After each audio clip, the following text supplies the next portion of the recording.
Petite vidéo pour présenter ce qu'était un Wicca dans les campagnes anglaises d'autrefois et ce qu'est la Wicca aujourd'hui, les racines de la Wicca en passant par le personnage du Wicca. Le message qui suit est un message qui a été envoyé à une relation en Afrique, un prêtre vaudou qui s'intéressait à la Wicca. Voilà. Donc voyons cet enregistrement de cette conversation avec un prêtre vaudoune. Eh bien, la Wicca, c'est une pratique sorcière. En fait, le terme Wicca, c'est un terme d'anglais ancien. En anglais archaïque, un Wicca, c'était un sorcier, un magicien, et on disait pour une femme, une sorcière, une magicienne, une witchy. W-I-C-C-E. Et donc, en fait, on disait des Wiccans au pluriel, W-I-C-C-A-N.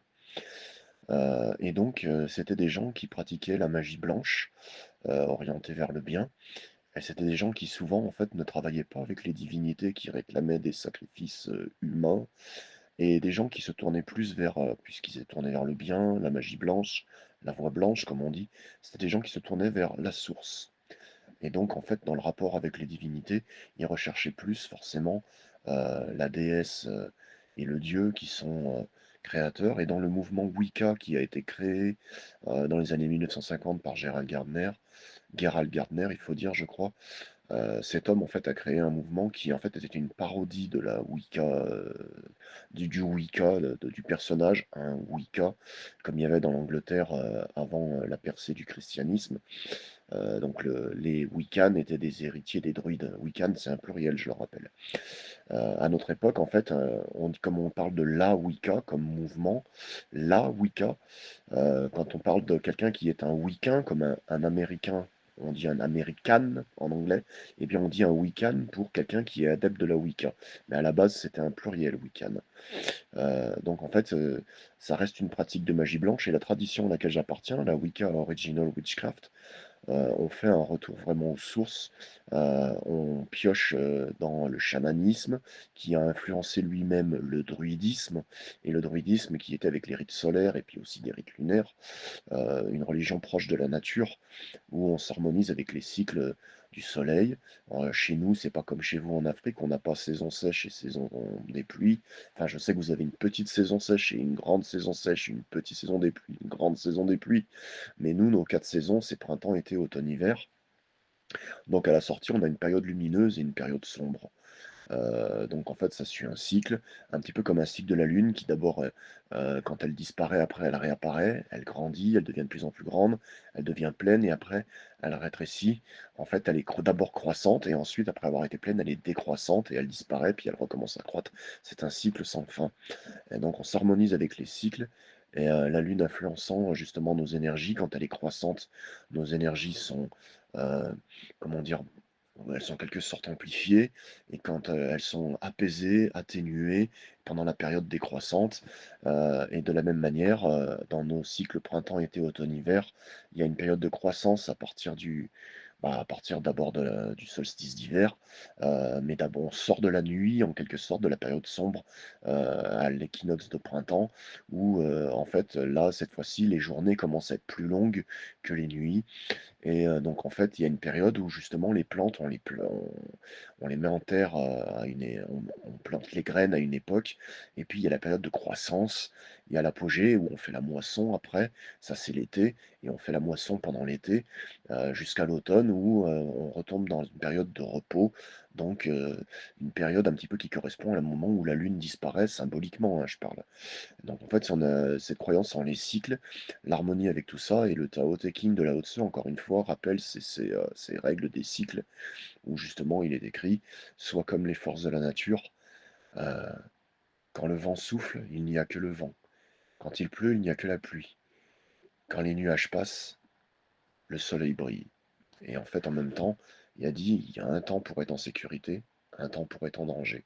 Ça ressemble à des paroles de la Bible, mais plus vraisemblablement, ce serait la Bible qui aurait pioché dans le Tao Te Ching plutôt que l'inverse. Heu, la Bible, en fait, on sait qu'elle est pas si vieille que ça au final, les historiens le savent. Elle n'a pas été écrite, commencé à être écrite, en 1500 avant notre ère par Moïse. On sait, pertinemment à notre époque, les historiens le savent, que la Bible a commencé à être écrite, je crois, au 8e siècle de notre ère. C'est les premiers textes, pas la totalité bien entendu, ça s'est écrit pendant des siècles. Et donc en fait, ce sont les Juifs qui ont voulu donner plus d'importance, à leur royaume et qui donc ont créé ce livre, avec des prophéties qui souvent étaient écrites après que les faits se soient produits, donc c'était des fausses prophéties. Bon, petite parenthèse que je ferme, revenons-en à la Wicca, donc le Tao Te Ching donc dit bien, comme la Bible le dit aussi, il y a un temps pour chaque chose, c'est écrit, Salomon l'avait écrit, mais le Tao Te Ching le dit, il y a un temps pour être devant, un temps pour être derrière, donc voilà, un temps pour l'action, un temps pour être au repos, et un temps pour être en sécurité, un temps pour être en danger. C'est comme ça, c'est les cycles, on peut pas y échapper. Mais bon, voilà.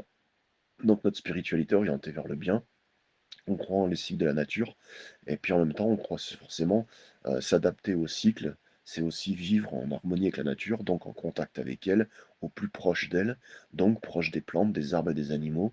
Et notre spiritualité prétend que le but de l'initiation véritable est de revenir à la source et non pas de se transformer comme on taille une pierre brute en un bloc bien cubique comme les francs-maçons font. Nous, c'est le contraire. On ne taille pas la nature pour la formater.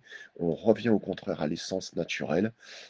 Et nous avons la croyance que dans l'âme humaine, il y a en nous, par exemple, la, la- la fibre énergétique d'une plante, qui est une sorte d'essence d'une plante, mais aussi celle d'un arbre et d'un animal qui nous correspondent à notre personnalité totale, de notre âme et ses capacités que nous avons. La partie plante correspond à notre magie que l'on développe naturellement. C'est nos énergies, leur manière d'agir, d'émaner de nous. Chacun a l'énergie d'une plante particulière. On a ensuite chacun la personnalité spirituelle, le caractère spirituel d'un arbre précis. Donc là, il faut connaître les arbres, il faut avoir dialogué avec eux, et c'est justement ce qu'on fait dans la Wicca Original Witchcraft. On travaille énormément avec les plantes et les arbres en tant qu'être, individu, personne à part entière, et non pas comme de simples objets du décor. L'animal, c'est plus votre caractère et votre personnalité, votre manière d'évoluer dans la société. Certains sont solitaires, comme moi je suis une panthère, je suis plutôt solitaire. Certains sont plutôt du genre à vivre en communauté, à être à avoir besoin de l'autre pour évoluer. Ils ont besoin de travailler en équipe.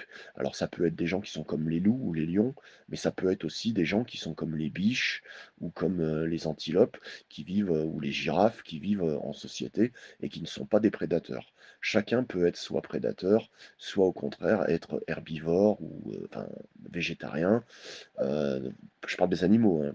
Donc en fait, on n'a pas du tout le même mode de comportement. Certains sont des insectes, Heu, ça correspond à notre manière d'être, notre personnalité. Donc en fait, ces 3 éléments, notre spiritualité, notre énergie, notre magie et donc notre personne, notre caractère, notre personnalité, notre caractère, tout ça, la plante, l'arbre et l'animal fait la complexité d'une âme humaine.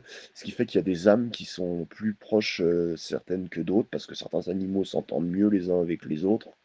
Et donc en même temps, il y en a qui vont être plus à l'aise avec des personnes qui sont des espèces proches, ou du moins qui ne sont pas concurrentes.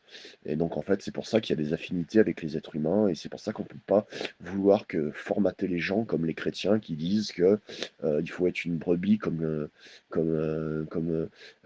Jésus était, l'agneau de Dieu, donc il faut être un agneau, il faut être une brebis. Ça, c'est de la sottise. On doit être purement ce que l'on est réellement, rechercher la pureté, respecter la différence des autres et comprendre qu'on se marie mieux avec certaines personnes qu'avec d'autres, ce qui ne veut pas dire qu'on ne doit pas respecter chaque individu, au contraire, puisque en voyant le côté sacré de chaque être, sa nature profonde, c'est comme les plantes et les arbres et les animaux, on les reconnaît comme des grands frères, des grandes sœurs, on les reconnaît d'une manière noble, on les voit comme des personnes, on a une considération qui est beaucoup plus importante, on voit le côté sacré en eux, et les humains de notre époque ne voient pas le côté sacré les uns des autres.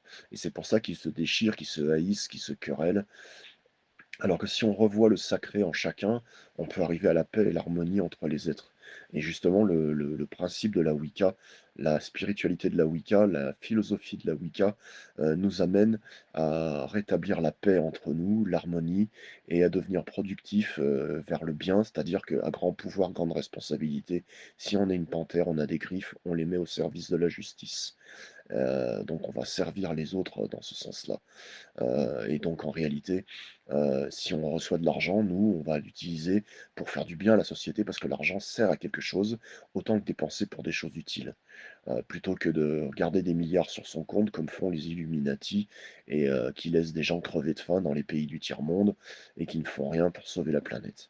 En gros, c'est une spiritualité, la Wicca, donc c'est une pratique sorcière. On a des pratiques qui sont comme empruntées aux plus anciennes de l'humanité, qu'on retrouve dans le chamanisme, par exemple chez les Indiens d'Amérique, ou encore chez les aborigènes d'Australie, ou les Indiens d'Amérique du Sud aussi, puisque là j'ai parlé en premier des Indiens d'Amérique du Nord, les Amérindiens comme on dit, mais les Amazoniens en fait ont une spiritualité très belle, ou une spiritualité où ils sont proches des plantes et des arbres, donc on est beaucoup en lien avec ça. Il y a des chamans aussi en Mongolie, il y a le druidisme en Europe, enfin particulièrement chez les pays celtes, comme en Angleterre, en Grande-Bretagne donc, ou encore en France. On est en harmonie avec tous les gens qui sont proches de la Terre, et notamment avec les griots, comme cette femme dont je vous ai, je crois, suggéré la lecture de son livre un peu plus haut. C'est une spiritualité qui est proche de la Terre, qui est simple, mais qui en même temps est très riche. Voilà ce que je peux vous dire par rapport à la Wicca.